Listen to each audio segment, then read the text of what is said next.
Bon allez, on va passer à la correction des exercices là, ce que je viens de vous donner là, 71, 72, je vais les garder là parce que comme ça moi je les ai sur moi, ce que j'ai donné. 71, 112, 74 et 84. Et pouf. Non, vous avez eu largement le temps de les faire, hein, d'accord, le temps en plus que je fasse cette vidéo, voilà. Alors, 71. Petit A. Une hausse de 8%, une hausse de 15%, une baisse de 11%. Donc plus 8%, plus 15% et moins 11%. Bon, c'est vrai que c'est un peu brouillon ce que je fais. Hein. Bon, j'ai déjà montré plus ou moins comment il fallait rédiger. Les trucs comme j'ai rédigé sur la feuille. Là, c'est parce que il y a un tout petit tableau, moi. Hein. Alors je fais ce que je peux dessus. Donc le plus 8%, le coefficient multiplicatif, ça fait 1,08.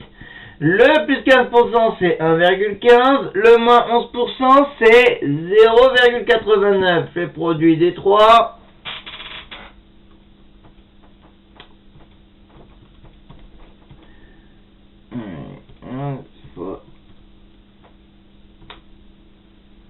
Ça fait 1,10,5,3,8.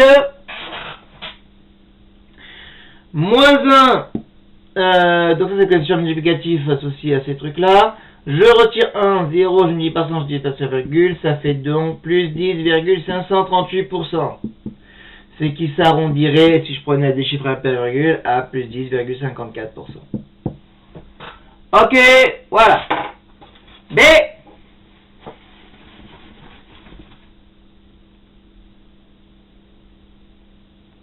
Ouais, je sais, j'ai pas laissé beaucoup de temps. Vous revenez plus de pause. Faut que j'améliore la qualité de mes cours, parce que là, ça devient pas terrible. Une diminution de 12%,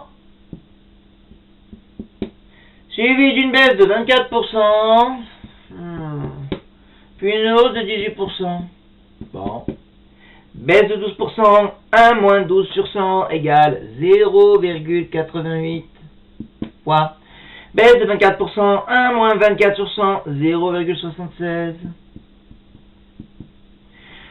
Plus 18%, 1 plus 18 sur 100, 1,18. Et ça fait tout ça.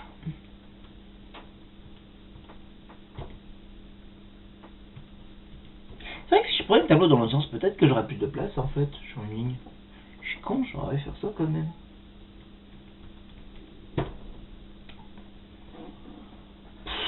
Vraiment, si j'y ferai pas la feuille c'est moche. Oh, les gens ils réfléchissent des fois avant de donner leurs exos quoi. Pour faire des trucs comme ça, à rallonge.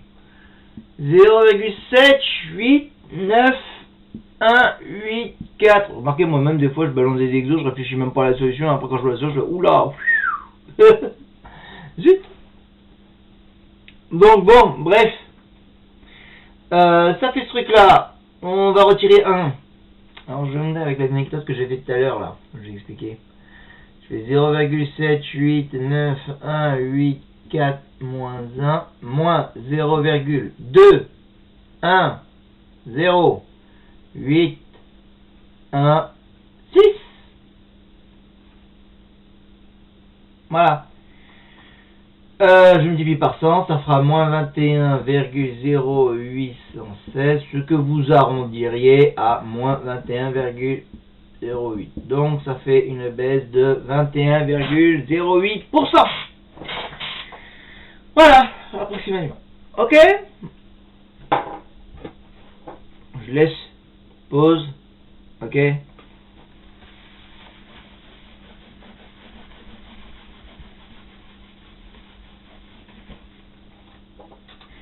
Trois augmentations successives de 10% chacune. Oh, bah alors, ça va être plus simple. Le coefficient multiplicatif hausse de 10%. Le coefficient multiplicatif, c'est 1 plus 10 sur 100, 1,1. Et donc, qu'est-ce que je fais? Eh bien, je fais pour le CM global, le CM, un truc comme ça, ça fera 1,1 fois 1,1 fois 1,1. 1,1 puissance 3, en fait. Donc, 1,1 puissance 3, ce qui fait 1,331. Eh ben, après on fait le je retire 1, je multiplie, je retire 1, 0,33, 1, je multiplie par 100, et là c'est virgule, ça fait plus 33,1%. D'accord? C'est vrai que c'est pas... Mais monsieur, comment on rédige ça? Alors, de manière rédigée, bon, moi, si je veux faire le truc de manière un peu plus rédigée. Alors, là, j'ai le CM et tout. Ce que vous faites, vous allez faire comme ça, quoi. CM moins 1, c'est égal à... vous pouvez le mettre directement, 0,331. Et après, vous faites 0,300. Comme j'ai l'habitude de faire, fois 100. Et puis voilà, c'est 33,1. Donc après, vous allez dire le taux est de... La petite phrase réponse. Le taux d'évolution est une hausse de 33,1%. J'ai la flemme de l'écrire, alors je la dicte.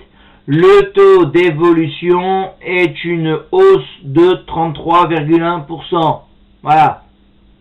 Et je vais pas la répéter plusieurs fois, vous n'avez qu'à faire autour.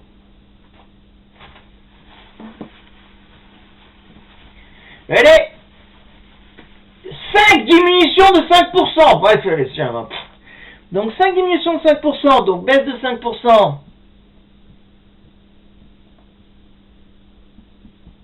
CM1. 1 moins 5 sur 100, ça fait 1 moins 0,5, ça fait 0,95.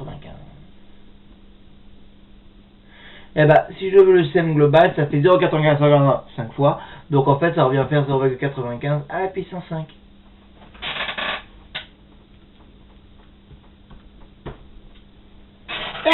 Alors là, je vous donne directement l'arrondi parce que c'est trop moche et trop long à écrire.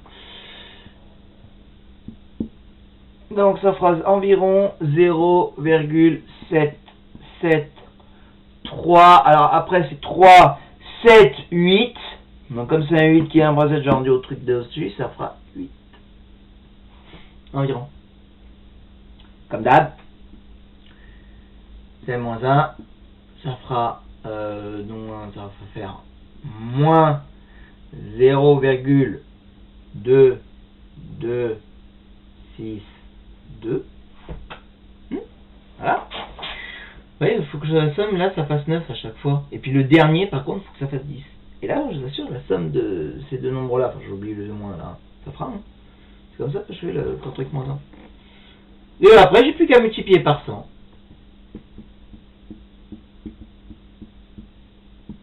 Moins 22,102. Donc les 5 diminutions de 5% chacune revient à faire une baisse de 22,62%. Ok. Next, 72.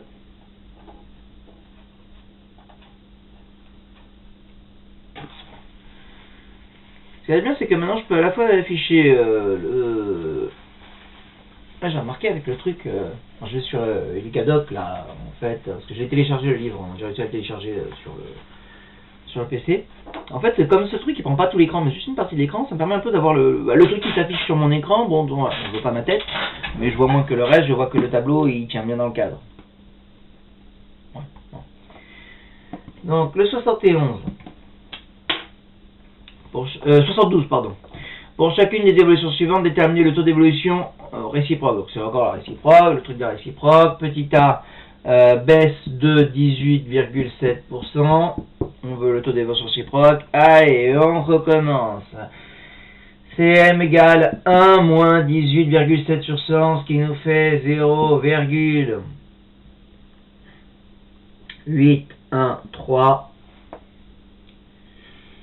On prend 1 sur ce truc là, parce que ça je connais vraiment pas par cœur ce genre de truc. Vous connaissez la table de division par 813? Donc 1 sur 0,813, ce qui est environ égal à 1,23. En fait c'est 1,23, 0,123. Donc on arrondit à 1,23. Voilà. On retire 1 et on multiplie par ça. Ah bah oui, on va retirer 1 et on multiplie par ça, ça fera environ 23%. Et ça fait 23, vraiment 001. Donc ça s'arrondit à 23%. Voilà, je refais moins. Donc c'est M' moins 1. Au pire, vous faites ça aussi. Vous pouvez montrer directement comme ça le truc. C'est M' moins 1 entre parenthèses fois 100. J'insiste sur le entre parenthèses parce qu'en fait, c'est ce résultat-là que vous multipliez par 100. Ce truc-là doit être en parenthèse. Si vous n'oubliez les parenthèses, ce serait que le 1 que vous multiplierez par 100. Ça fait 23. Donc ça fait la réciproque d'une baisse de 18,7%, c'est une hausse de 23%. Next. Hausse de 11,4%. Alors, il y a la hausse de 11,4%. 1 plus 11,4 sur 100, ça fait 1,114. Je vais la calculer maintenant, quand même, ce truc-là, on commence à avoir l'habitude. Bon, il va falloir que je prenne 1 sur ce truc-là.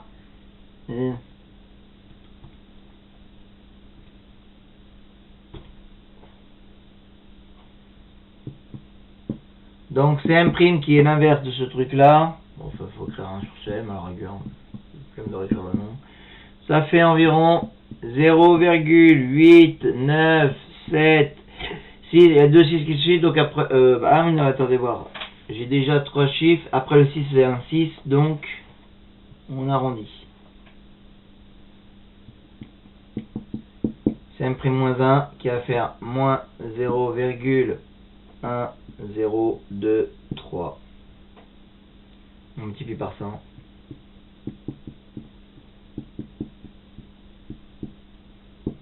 Environ, hein. Moins 10,23. Voilà. Donc baisse de... Voilà.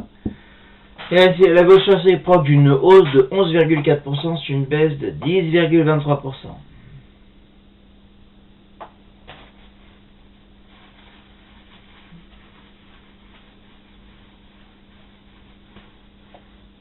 Oui, je dirais... Oui, mais je l'ai dit, vous aviez qu'à de toute façon... Le prix d'un article à 36 € augmente de 4 €. Évidemment, 4 n'est pas divisé par 36 parce qu'on n'est pas divisé par 9. Enfin, bref.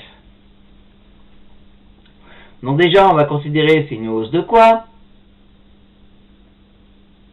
D'accord?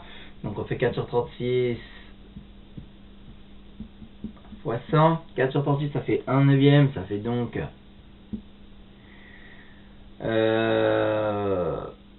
1 neuvième, c'est 0,1 fois 100, ça fait environ 11,11, voilà. Donc ça fait une hausse de 11,11%. Donc on va prendre 1 plus ça. Oh, il y a des doigts. 1 plus ce truc là, normalement ça fait 1,111 et des poussières. Donc techniquement, ce truc-là, si je prends son inverse, ça devrait donner un nombre juste, puisque ça, c'est 10 divisé par 9. Voilà, ça c'est 10. Quand je prends l'inverse de ce truc-là, ça va me faire pile 0,9. Ah ouais, en plus c'est logique. C'est logique. Je vais vous dire expliquer pourquoi après c'est logique. Donc ça fait 0,9 et donc 0,9 c'est la baisse de 10%, hein. Je fais 0,9 moins 1, allez hop, fois 100, tac, ça fait moins 10. Ça fait moins 0,1 divisé par moins 10. Donc c'est une baisse de 10%. Et effectivement, c'est con, mais en y réfléchissant, le prix de l'article était à 36 €, il a augmenté de 4 €, donc il est pas à 40 €. Pour aller de 40 à 36, vous diminuez de 4, mais 4 c'est quoi par rapport à 40? C'est 10%.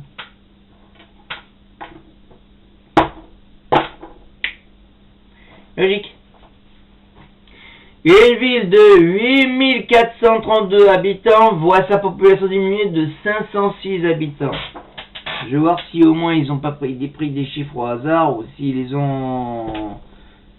non, pardon. 506 divisé par 8432. Oui, bah ils ont pris un peu au pif.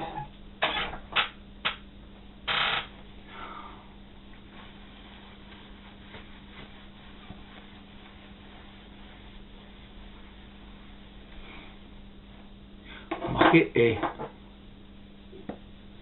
ce que je peux faire, on va voir si ça marche. Hein. On peut voir le truc, si on réfléchit par rapport au petit c, on peut regarder le truc comme ça. je fais 8432 moins 506, ça me fait 7926. Je peux voir maintenant ce que ça fait 506 par rapport à 7900, puisque je dois augmenter de 506 habitants. Donc c'est la proportion de 506 habitants par rapport à 7926. Je fais 506 divisé par 7926 fois 100. Ça tombe pas juste. Bon, dans un sens, ça fait une baisse de 6%. Dans l'autre, ça fait 6,38%. Voilà. Bah, j'ai fait en fait comme ça, hein, 8432 moins 506, qui m'a donné 7926. Et après, j'ai regardé ce que valait le 506 par rapport à ça, puisqu'en fait, je dois augmenter de 506 pour revenir au truc. Donc, je regarde la proportion de 506 par rapport à ça.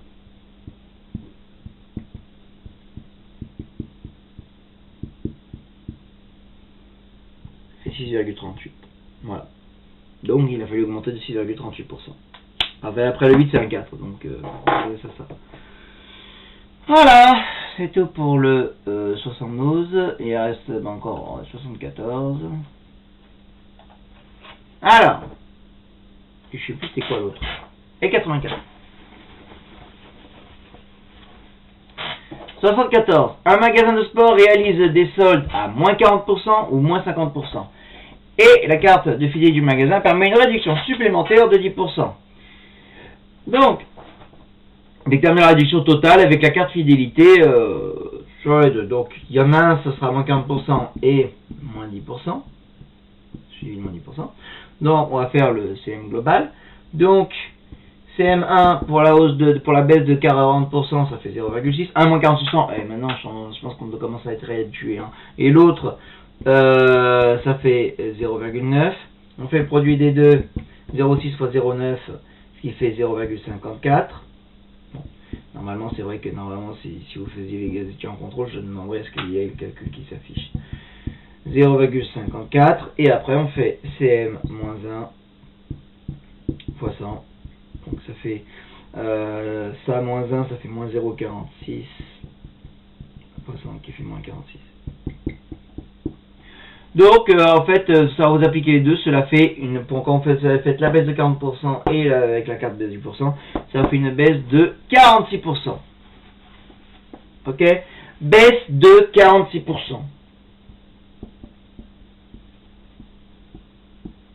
Je sens qu'à la rentrée, ils vont me faire des phrases comme ça.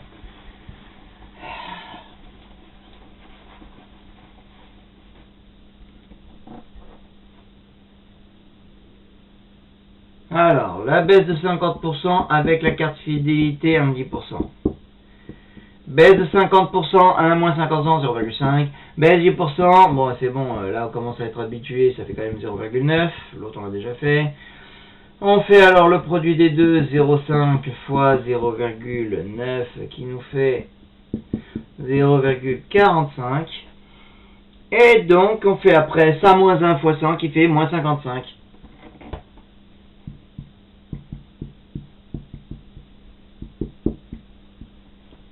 0,45 moins 1 égale moins 0,55 et moins 0,55 moins 100 égale moins 55. Voilà.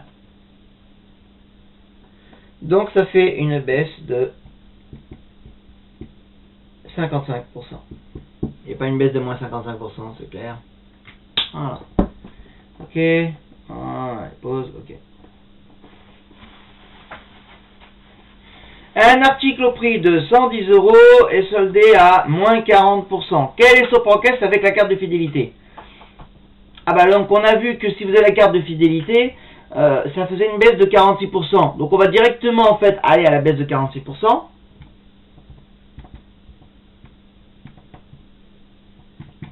Donc le CM ça faisait 0,54, parce qu'on a obtenu tout à l'heure. Et ben on fait 110 fois 0,54. Alors, 54 fois 11, ça fait 594. Donc, ouais, ça devrait faire 54,9. Ouais, 59,4, pardon. Ouh. Voilà. Donc, avec la carte de fidélité, il coûte, bon, je dis dites la phrase, réponse. Avec la carte fidélité, le prix en caisse sera 59,4 €. 59,40 si vous préférez, comme ça on prend les centimes. Pas confondre 40 centimes avec 4 centimes. Ok? Voilà. Un client ayant la carte... Putain, il y a déjà 20 minutes la vidéo. Ouh. Un client ayant la carte fidélité vient de payer 42,75 €. Un article soldé à moins 50%. Intermédiaire prix avant les soldes. Ah! Alors, donc, ça veut dire que, du coup, il a une baisse de 55%, puisqu'il avait la carte fidélité. D'accord? Donc, le coefficient multiplicatif associé, c'était 0,45, qu'on a eu tout à l'heure. Et là, on veut le prix qui valait avant la solde. Donc, comme on a vu lundi, encore, comme de toute façon, on a vu jeudi dernier, normalement, quand on était en classe. Eh ben normalement, ça va faire, pour je veux revenir au prix d'avant, je fais 42,75, bon ça va divisé par 0,45, ce qui est égal à, oh, alors là je suis désolé, il faut que je fasse du calcul mental là-dessus, parce que sinon je vais rouiller. Alors, déjà, faut savoir que les deux sont des multiples de 9 là, enfin ça j'ai vérifié, ça c'est un multiple de 9. Donc 4275 divisé par 9, ça va faire 4275 5 400, alors 435 1415 1415, donc ça fait 47,5 divisé par 0,05. Non, si je divise par 9, ça fait 4,75. Divisé par 0,05, donc ça fait 475 divisé par 5. Donc ça fait 400 divisé par 1 plus 15, ça fait 95. Il valait 95 €. Petite vérification quand même à la calculatrice. Hein. Divisé par 0,45. Et toc, 95. Voilà.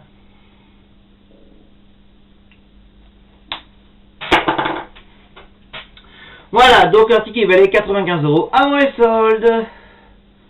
Bon, il y a 34. Oh là là là là, c'est pas tout, mais là il faudrait que je fasse court à mes premières en fait. Je suis méga en retard. Ah oui, c'était le truc pourcentage de pourcentage. Ah oui, mais là le 84, ça reste un peu un incontournable. Alors en fait, c'est quoi? Non. Parce que c'est comparer les proportions. Donc quand on dit 12% de 20%,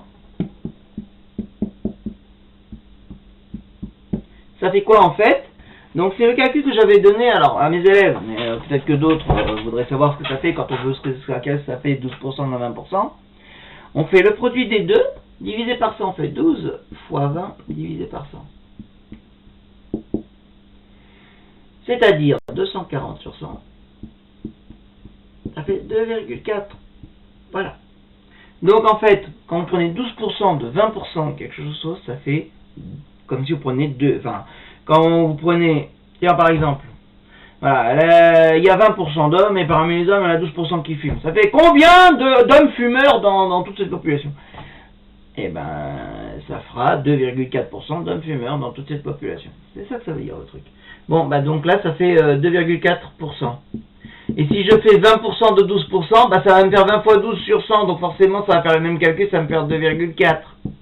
Oui, l'autre, il demandait de comparer 12% de 20% et 20% de 12%. 20% de 12%, forcément ça me donne le même résultat. 20 fois 12 divisé par 100, 2,4.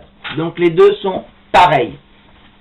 Par contre, dans le petit b, on vous demande de comparer 40% de 5% et 50% de 4%. Ouais, c'est pas forcément pareil, mais peut-être que les résultats vont être les mêmes. Bah, 40 fois 5 sur 100, ça fait 200 sur 100, ça fait 2. 50 fois 4 sur 100. Pareil, ça va faire 2 ans, ça va faire 2. Donc à chaque fois 40% de 5% c'est 2%, 50% de 4% c'est 2%. Donc c'est pareil pour les deux. Allez, le petit t c'est encore pareil. Ça va faire 3% de 60%, 3 fois 60, 180 divisé par 100, 1,8, ça va faire 1,8%. Et 45, 20, ça va faire aussi pareil, 180, ça va faire 1,8%. Bon, pour le petit c, voilà. C'est 3% de 60% et 45% de 1%. Les deux, ça vous fait 1,8%. Voilà. C'est tout pour les exercices d'aujourd'hui. Alors, pour demain... Non, si, vous croyez que vous allez avoir l'après-midi tranquille? Non, mais wow. Hey, je fais pause quand même pour aller chez Google. Donc, pour demain, vous allez me faire les numéros... après tout le QCM, il pourra faire un 86, 87, 88, 90, 91, voilà, page 293, ça fait une révision d'un peu de tout ça, voilà. Et puis comme ça vous êtes livré complètement à vous-même, voilà. Parce que les autres c'était un peu par thème et tout, etc. Là ce sera à vous de réfléchir quel point du cours vous allez utiliser pour chacun. Donc 86, 87, 88, 90, 91, voilà, allez. Ça fait une bonne révision de tout, et puis bon, demain j'essaierai de continuer un nouveau chapitre aussi après ça. Enfin, je ferai correction de ça, éventuellement j'en sais le prochain. Non, un nouveau chapitre parce qu'après il faudra que je donne les exercices. On verra. Ok, allez, une seconde, à demain. Maintenant j'ai passé aux premières. Il est temps quand même que je m'occupe de mes premières, parce que là ça fait déjà une demi-heure que je suis censé être en cours avec eux. À tout de suite mes premières. Bon, si ils ont regardé ça, mais à mon avis ça m'étonnerait. Salut.